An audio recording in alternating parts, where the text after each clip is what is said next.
여리고성을 무너뜨리십시오 라고 하는 제목으로 말씀드리려고 합니다.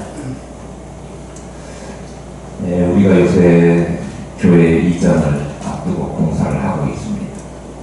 항상 무슨 일을 하든지 새로운 일을 한다든지 그럴 때마다 어려움이 있고 곤란한 일을 당할 때가 있습니다. 그것들을 가리켜서 장벽이라고 하죠. 사람들이 무슨 일을 할 때 장벽을 만나게 되면 쉽게 포기하기 마련입니다. 어떤 사람이 자기가 근사한 건물을 하나 지으려고 땅을 샀어요. 땅을 살려고 해요. 땅을 살려고 하는데 그 땅 사는 조건이 막 여러 가지로 요즘 복잡한 법률적인 그런 문제들 때문에 규제가 많잖아요. 그리고 또 그 땅을 사가지고 사업하는 사람들은 사업성도 봐야 되고, 장사하는 사람들은 목도 봐야 되고, 이익이 있을 것 같은가 아닌가 이런 것도 따져봐야 되고, 그렇게 따져서 승산이 있다 싶으면 이제 건물을 사게 되는데, 마땅히 살려고 하니 돈이 없어요. 이 돈이 없어서 이제 어떻게 해요? 대출 누가 얘기했어요? 대출을 받아야죠. 은행에 대출을 받으려고 해도 은행분이 높다 그렇게 이야기하지 않습니까? 보통 높은 게 아니잖아요. 건축허가 받는 것도 만만치 않고, 건축허가 받을 때 막 공무원들이 요즘은 협조적이라고 해도 뭐 까다로운 규제들이 많아가지고 쉽지가 않아요. 그러면 아직까지 여태까지 그냥 살았는데 그냥 살아야지 하고 포기해버리는 경우가 있습니다. 진화를 앞에 두고 또 인생을 살아가면서 중대한 문제 중에 하나인 결혼을 앞에 두고 또 사업을 앞에 두고 또 믿음을 가진 사람들이 신앙 성장을 앞에다 두고 뭔가 어려운 일들을 만나게 돼요. 도저히 내가 해결할 수 없는 것 같은 문제, 난공불락이라고 이야기하잖아요. 그런 일들을 만나게 되는데요. 그러면 그것 앞에서 좌절할 때가 많아요. 오늘 성경에 나오는 여리고성이라고 하는 성이 나오잖아요. 이스라엘 백성들이 광야 40년 지나서 이제 가나안 땅으로 들어가려고 하는데, 가나안 땅 입성을 앞두고 맞닥뜨리게 된 성이, 난관이, 장벽이 여리고라고 하는 성이에요. 여리고성 앞에 실망하고 낙담하고 좌절할 수밖에 없는데, 오늘 본문 말씀을 보니까 시대를 바꾸고 그리고 새로운 창조적인 일을 감당했던 그런 사람들은 보니까 여리고성 앞에서 좌절하지 않고, 철통 방어를 하고 있는 여리고성 앞에서 물러나지 않고, 또 이스라엘 백성들을 향해서 하나님이 그 여리고성을 너에게 붙였다 이렇게 이야기하잖아요. 붙였다, 주었다 그런 이야기예요. 아직 안 받았는데, 받은 사람은 아직 안 받았는데 하나님 주었다 그렇게 이야기하네요. 하나님이 주시기로 마음 먹은 것은 우리 것이 되는 줄로 믿습니다. 점령하라고 그렇게 말씀하셔요. 이미 준 거니까 점령해라 이렇게 이야기합니다. 난관들 앞에서 하나님께서 주신 것을 믿음으로 받고, 그 장벽, 난관, 난공불락과 같은 이 여리고성으로 비유되어지는 이런 인생의 문제들을 잘 헤쳐나가야 한다라고 하는 거죠. 사람 소비가 인생의 난공불락을 만날 때가 많이 있는데요. 건강이 그렇습니다. 뭔가 해보려고 하는데 건강이 여의치 않아서 못하게 되는 일이 있고, 또 사업을 하려고 하는데 불황의 여리고를 만날 때도 있지 않습니까? 뭘 해도 경기가 안 좋아서 안 되는 시절도 많이 있잖아요. 또 신앙이 문을 열지 못하게 하는, 믿음을 갖고 싶은데 마음속에 믿음의 마음뿐만 아니라 반대로 의심의 마음들이 자꾸 생겨가지고 내가 정복하지 못한 그 불신의 여리고가 우리 속마음 속에 잘 잡을 수도 있습니다. 우리 앞길을 막고 있는 건강의 문제, 사업의 문제, 자금의 문제, 또 관계의 문제, 또 여러 가지 신앙의 문제, 이런 여리고 성이 있다고 하면 이 시간 말씀을 들으면서 다 무너져버리는 은혜가 있기를 축복합니다. 이스라엘 사람들이 출애굽에서 약속의 땅, 젖과 꿀이 흐르는 가나안 땅 약속받고 요단강을 건넜습니다.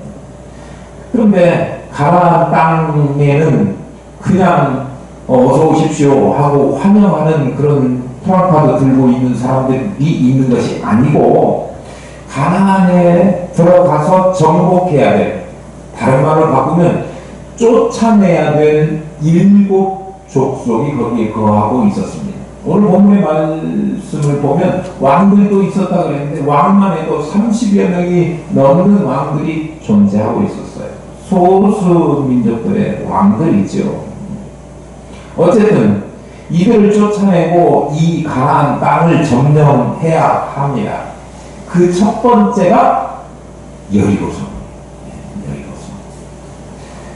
첫 단추를 잘 끼워야 되고 첫 번째 전투에서 이겨야 그 다음에 마음이 업돼가지고 이길 수 있구나 자신감도 생기게 되지 않습니까? 첫 번째 전쟁이 중요해요. 이 전쟁에서 지면 아마 사주각께서 그 다음 전쟁을 하지 못할 것입니다. 꼭 승리해야 할 전쟁이 바로 이 여리고 정복 전쟁입니다. 그런데 정복해야 될 여리고의 상태는 어떤가? 만만한가? 아니면 그렇지 않은가? 1절 말씀을 보겠습니다. 이스라엘 자손들로 인하여 여리고는 굳게 닫혔고 출입하는 자가 없다라. 이스라엘 자손들로 인하여 여리고는 굳게 닫혔다라고 하는 이야기는 뭐냐? 그러면 이미 이스라엘 사람들이 하나님의 인도하심을 받아서 그 광야 가운데 다 죽을 줄 알았는데 거기를 무사히 건너서 가나안 땅 여기까지 왔고 오는 동안에도 하나님이 역사하셨고 하나님 함께하는 사람들이다라고 하는 소문이 파다하게 퍼졌거든요. 이 사람들 가는 곳마다 승승장구하고 이러니 이 사람들하고 섣불리 준비하고 대결했다가는 우리는 다 망하게 된다 이런 소문이 퍼졌어요.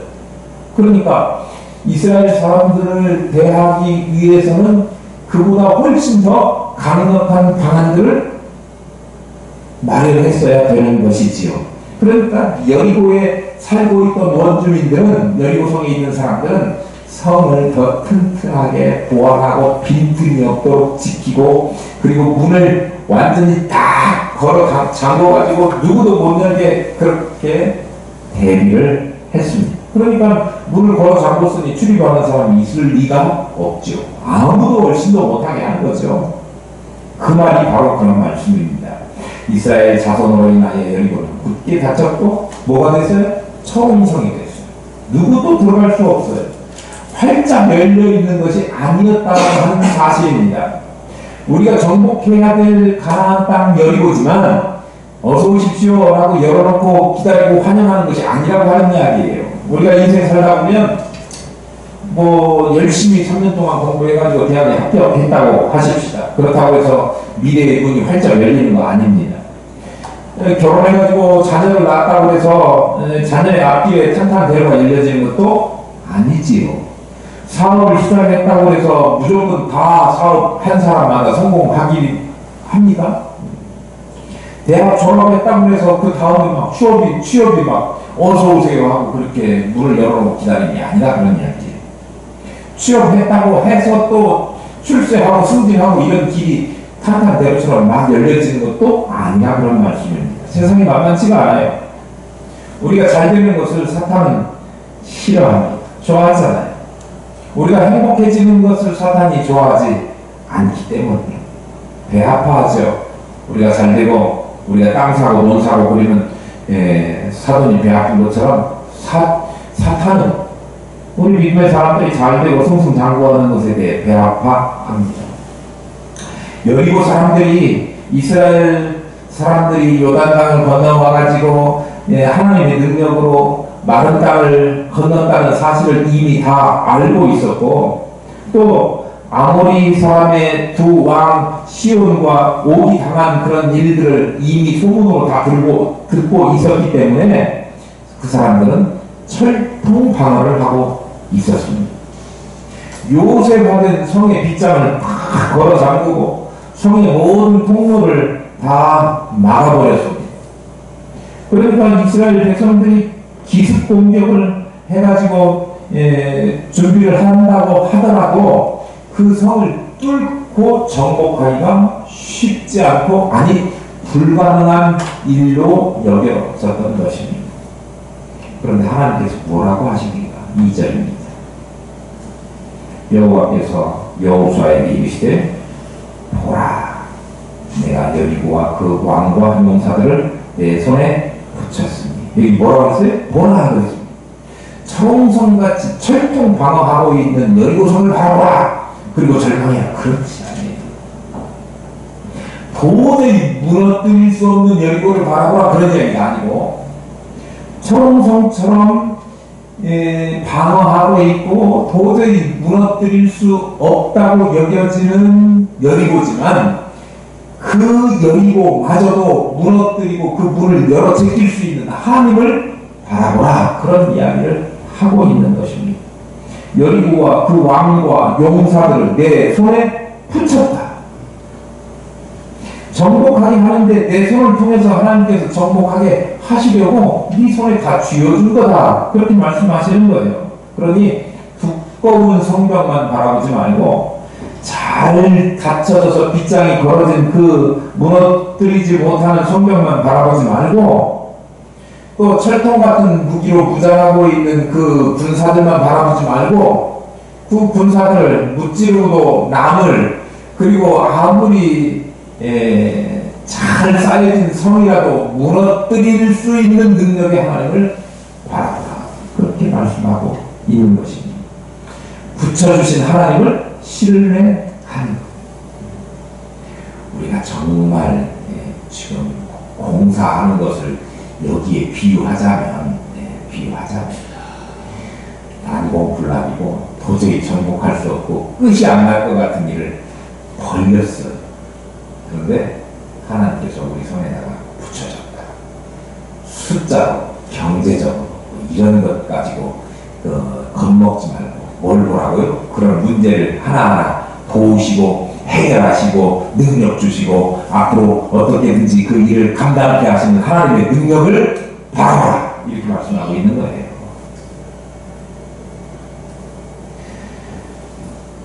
나는 못하지만, 나는 연약하지만, 나는 가진 것이 없지만 하나님이 붙여주셨다라고 하는 사실을 신뢰하면 해낼 수 있으리라고 확신합니다.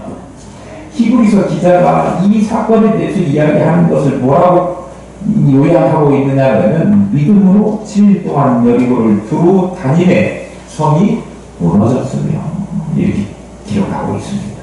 우리 손을 통해서 여리고를 정복하게 하신다라고 말씀하시는 것입니다.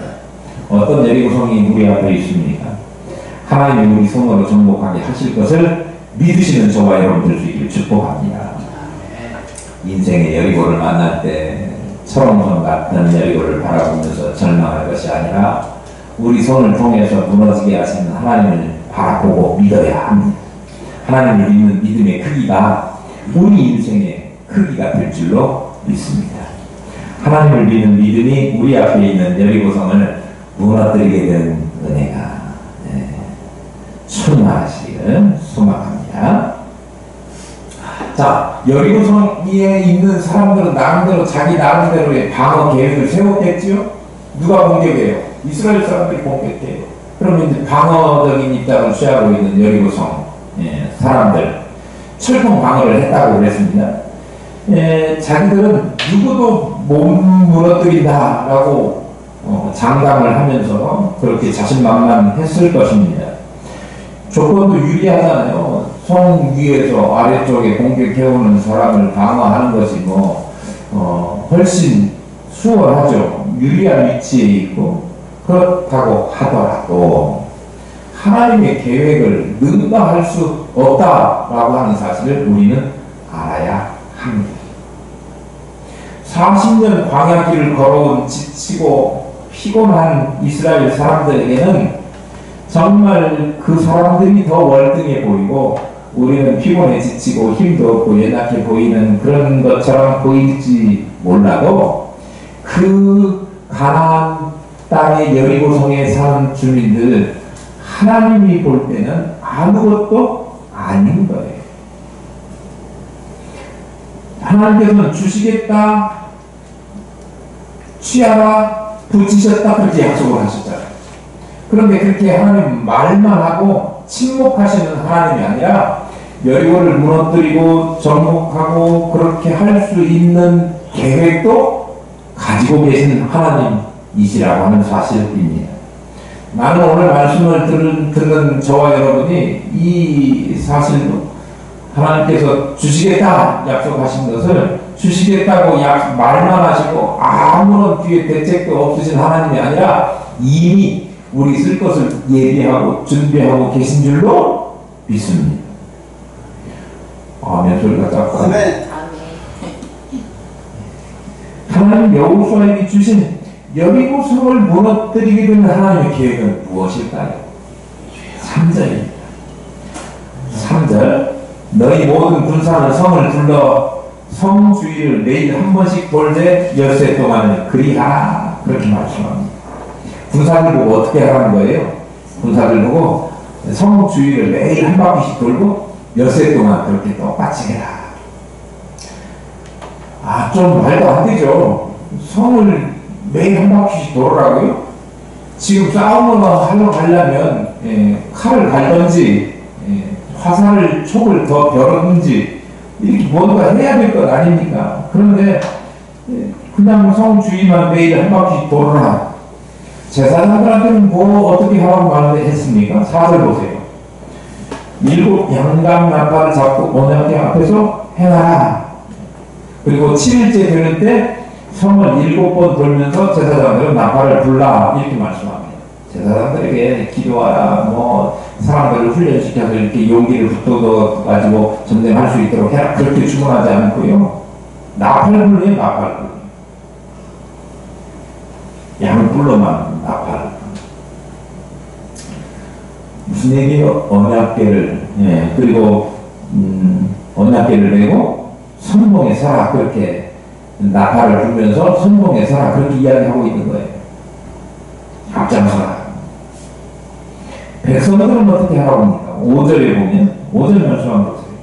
제사장들이 양감 나팔을 불면 그 소리를 들으면 큰 소리로 외쳐라. 이 백성들이 할 일이에요. 그러면 성이 무너져 내릴 것이니 백성들은 각기 앞으로 올라가라. 이렇게 여호수아에게 지시를 내립니다. 여호수아가 어떻게 합니까? 그대로 진행합니다. 제사장들을 불러요. 6절 보세요. 눈의 아들 여호수아가 제사장들을 불러 그들에게 이르되 너희는 언약궤를 메고 7 제사장은 7 양감 나팔을 잡고 여호와의 궤 앞에서 행하라 하고 하나님의 명령하신 하나님의 계획대로 실행을 합니다. 언약궤를 메라고 했지요. 7 제사장들은 7 양감 나팔을 잡고 여호와의 궤 앞에서 행하고 백성들에게 나아가서 성을 돌라 그렇게 이야기합니다. 무장한 자들은 뭐하라고요? 여호와의 궤 앞에서 행하라.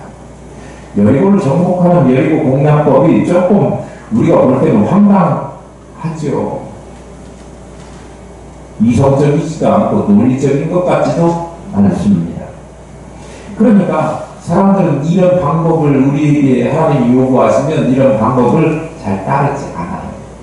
내 생각에는 그렇게 하면 절대로 여리고 못 차지. 이렇게 할 겁니다. 그런데 이스라엘 백성들이 여리고를 무너뜨리고 그 땅을 정복하게 된 비결에는 하나님께서 여호수아를 통하여 요구하신 하나님의 계획, 하나님이 하다 하신 그 계획을 그대로 순종해서 행했다라고 하는 거예요. 내 생각이 아니라 하나님의 뜻을 따라서 했다. 인간적인 방법보다 하나님의 방법이 미련하고 그리고 부족하게 보일지도 모르지만 그러나 그 방법은 탁월한 것입니다. 하나님이 반드시 하나님의 계획대로 우리를 통해서 그 일을 이루시고야 마는 것입니다. 하나님의 미련한 것이 사람보다 지혜 있고 하나님의 약한 것이 사람보다 강하다 성경은 말씀하고 있습니다. 십자가의 도가 미련하게 보이지만 그 십자가가 우리를 구원한 십자가가 된 것입니다.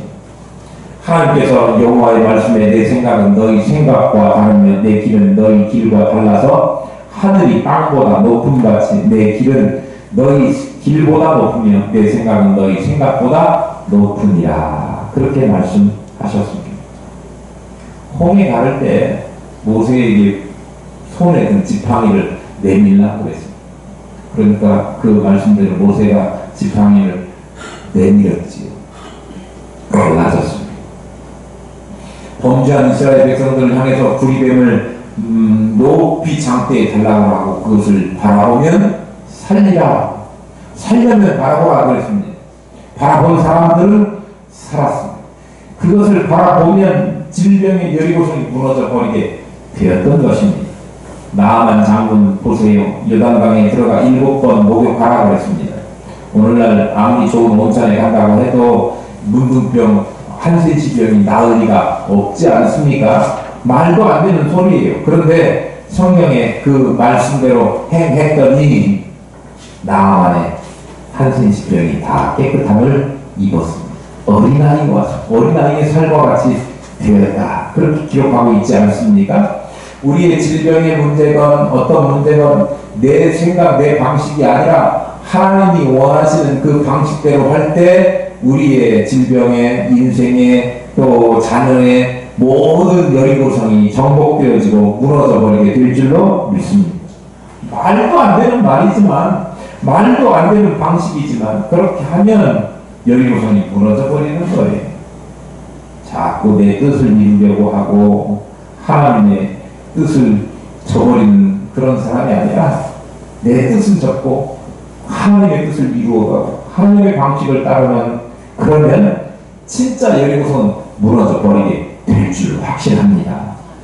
직장생활, 가정생활, 사회생활 뭐 여러가지 우리 인생 살아가면서 여리고성이 나타나게 된다면 내 계획대로 덤비지 말고 하나님의 뜻을 듣고 하나님의 뜻을 살피고 하나님의 지시를, 하나님의 말씀을 따라서 그렇게 하고 자신을 앞세우지 않는 저와 여러분 될 수 있기를 소망합니다. 여호수아가 하나님의 계획을 하다 하니까 사람들은 어떻게 했어요? 첫째 날 한번 보세요. 8절에 첫째 날에 나오죠. 여호수아가 백성의 미래를 마침내 제사장 7은 양각 나팔 7을 잡고 여호와 앞에서 나아가며 나팔을 불고 여호와의 언약궤는 그 뒤를 따르며 그렇게 기록하고 있습니다. 여호수아가 백성들에게 그렇게 하나님의 계획을 전달하니까 제사장들이 제일 먼저 7 양각 나팔을 잡고 여호와의 궤 앞에서 행합니다. 말씀 그대로 했지요. 그런데 맨 앞에서 양각 나팔을 들고 보자마자 아는 채로 제사장이 간다고 하는 것은 상당한 위험 부담이 있습니다. 위험 부담이 있습니다. 그런데 불편하거나 왜 우리가 앞에서 가야 되느냐고 그렇게 이유를 따져보지도 않고 하라는 대로 하는 그대로 따라갑니다. 언약궤를 맨 제사장들은 어떻게 했다고 그랬죠? 그 뒤를 따라갑니다. 무장한 군인들은요, 9절에 보면 나팔 부는 제사장 앞에서 행했다 그렇게 기록하고 있습니다. 후군들은요, 궤 뒤에서 10절에 보세요. 백성들은 어떻게 합니까? 10절 말씀해 보니까 여호수아가 백성에게 명령하여 너희는 외치지 말며 너희 음성을 들리게 하지 말며 너희 입에서 아무 말도 내지 말라. 입 다물어라. 소리 내지 말라. 그리하다가 내가 너희 명령하여 외치라 하는 날에 외칠지니라 하고 뭔 명령입니까? 침묵 명령이에요. 아무 말도 하지 말라.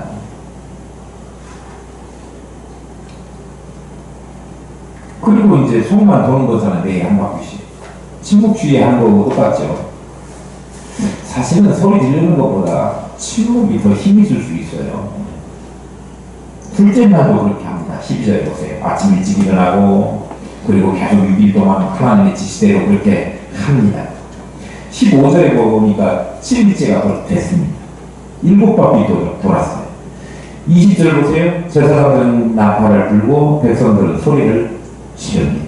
소리 질러라. 나팔 불 때 소리를 질러라. 그러니까 그렇게 했어요. 어떻게 됩니까? 성은 무너지고 백성들은 앞으로 나아가서 성에 들어가 여리고성을 점령하게 됩니다. 무슨 말씀을 하고자 성경이 이렇게 기록하고 있느냐? 그러면 하나님의 말씀 순종하기가 어려운 황당한 것처럼 우리에게 여겨지더라도 하나님의 말씀 하시면 하나님께서 이루신다라고 하는 믿음으로 순종하라, 그런 말씀이죠. 순종하면 여리고성은 무너지고 그리고 전쟁에서 이길 수 있다. 하나님이 순종을 요구하시는데 얼마큼의 순종을 요구하시는 것 같습니까? 50%만 순종해도 들어줄게. 50% 순종이 순종인가요? 나머지 50%는 불순종 아닙니까? 순도 100%여야지 그 중에 어느 일정 부분이라도 불순종이 섞여 있다면 그거 불순종이에요. 하나님은 완전한 순종을 요구하신다, 그런 말씀입니다. 무식하고 현실적이 못 되는 것 같고 그렇다고 하더라도 말씀을 앞세우고 말씀을 믿고 하루하루 성실하게 돌다 보면 여리고성이 무너져 버린 거예요. 지난 40년 동안 이스라엘 사람들이 고난을 당했지 않습니까? 광야를 오면서. 그런데 그때마다 뭔 일이 있었느냐 그러면 불평했어. 원망했어. 아이고 그냥 거기다 남겨놓고 애국에 살게 하면 파도 먹고 마늘도 먹고 고기도 먹고 먹을 거 많이 먹을 수 있는데 여기를 이렇게 와가지고 우리 먹을 것도 없이 물도 없이 맨날 불평불만이 있었어요. 그러니까 40년 고생한 거예요. 그런데 하나님의 말씀이 자기 생각과 달라도 불평하지 않고 원망하지 않고 그렇게 하나님의 말씀대로 100% 순종하면 하나님께서 우리 인생의 모든 문제를 해결하시고 우리를 허락하신, 주시겠다 약속하신 그런 것들을, 우리에게 붙여주신 것들을 누리게 하신다고 하는 거예요. 우리에게 붙여주셨는데도 그것을 누리지 못하고 갖지 못하고 얻지 못하는 것은 하나님께 대한 순종이 부족하기 때문이다. 그러니 저와 여러분들은 하나님께서 우리에게 주시고자 계획했던 것을, 약속했던 것들을 다 받기 위해서 하나님 앞에 순도 100%의 순종을 하시는 저와 여러분들이기를 축복합니다. 그 방법 뭐예요? 하나님 말씀하시면 이렇게 저렇게 이야기하지 말고 소리내지 말라는 거예요. 좋은 차는 옛날에 그런 카피가 있었어요. 좋은 차는 소리가 나지 않습니다. 개구리 깨글깨글. 몰라요? 어느 시대를 사시는 분들이십니까? 저한테 그런 차가 있었어요. 좋은 차는 소리가 나지 않는다. 좋은 성도, 좋은 백성들은 소리를 내지 않습니다. 하나님께서 말씀하시면 예 있을 뿐이지 아니요 하지 않습니다. 교회에서 불평, 불만, 불화를 만들어내는 소리를 만들어내지 않습니다. 좋은 교회도 여리고성을 만났을 때 시끄럽지 않아요. 여리고성을 만났을 때 시끄러운 교회, 좋은 교회라고 말할 수 없지요. 모든 기계들은 진짜 좋은 순정 부품을 쓴 훌륭한 기계들은 엔진 소리가 아주 작거나 안 들립니다. 요즘 차는 너무 잘 만들지 않습니까? 옆에 지나가도 소리를 들을 수가 없을 정도로. 정말 좋은 교회가 되려면 잡다한 소리를 세상 밖에 사람들에게 들리게 해서는 안 된다, 그런 말씀입니다. 침묵 주의를 하면 아무 효과도 없는 것처럼 보이지만 말씀 붙들고 약속 붙들고 나가는 그 순종을 보시고 하나님은 위대한 일을 하신다.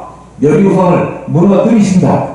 그러니까 어려운 환경 속에서 모든 것을 접어두고 순종하는 이스라엘 백성들이 얼마나 하나님 마음에 흡족하셨겠습니까?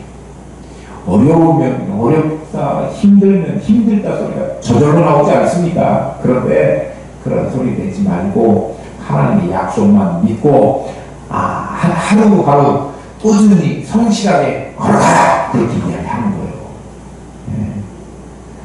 여리고성 사람들이 이스라엘 백성들을 보고 미쳤다고 했을 겁니다.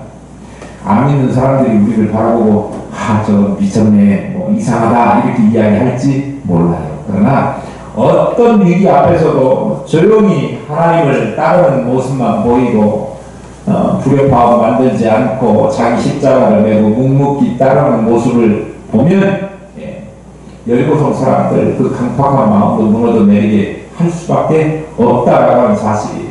마귀가 숫자를 들여오는 게 아니에요. 하나님의 말씀을 앞세우고 조용히 자기의 길을 묵묵히 걸어가는 사람들을 무서워할 줄로 믿습니다.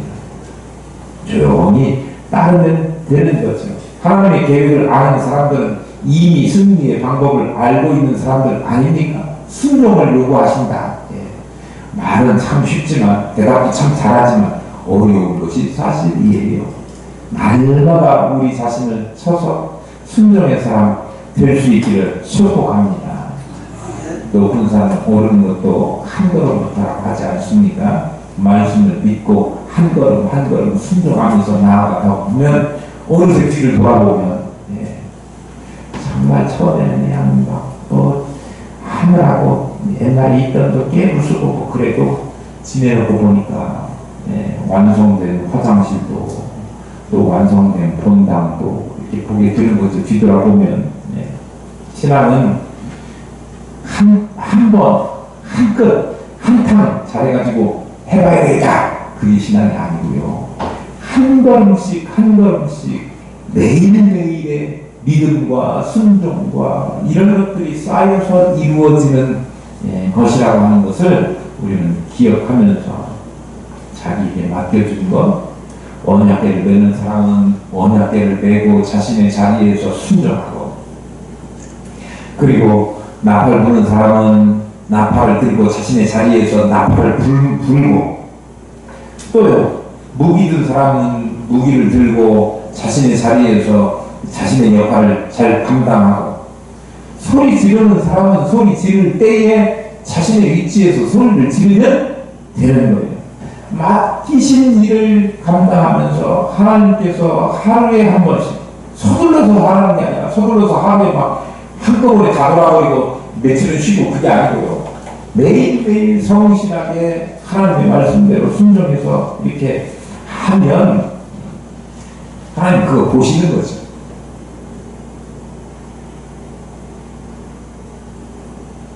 하나님이 첫째 날 여리고성을 확 무너뜨려 주는 게 아니라 여섯째 날, 일곱째 날 때가 차서 무너뜨려 주신 거죠. 그러니까 우리가 하나님의 때를 기다리면서 자신의 뜻대로 막 덤벼서 하지 말고 하나님의 때를 잘 바라보면서 자신을 하나님의 뜻에, 하나님의 때에 맞추어서 살아가는 저와 여러분이 되어야 될 줄로 믿습니다.